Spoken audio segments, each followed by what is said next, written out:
Hello guys and welcome. In this video I will show you how to block advertisers on TikTok so you won't be able to see their ads. Now the first thing we need to do is go to the App Store, and here in the search bar what you need to do is simply type TikTok app.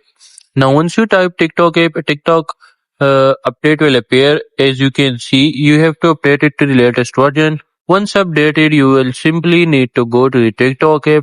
After going to the TikTok app, Bueno, you mi will gente, need ¿cómo to go andamos? to your profile. In the bottom right corner of the screen, here tap on the three white lines in the top right, left right corner of the screen. Then tap on settings and privacy. Here you need to scroll all the way down until you see ads and tap on it, and here you need to tap on manage mute advertisers, and here you can see I have muted the ads from all of these advertisers. So that's it for this video. Make sure to like and subscribe for more. Until next time, see you soon in another video.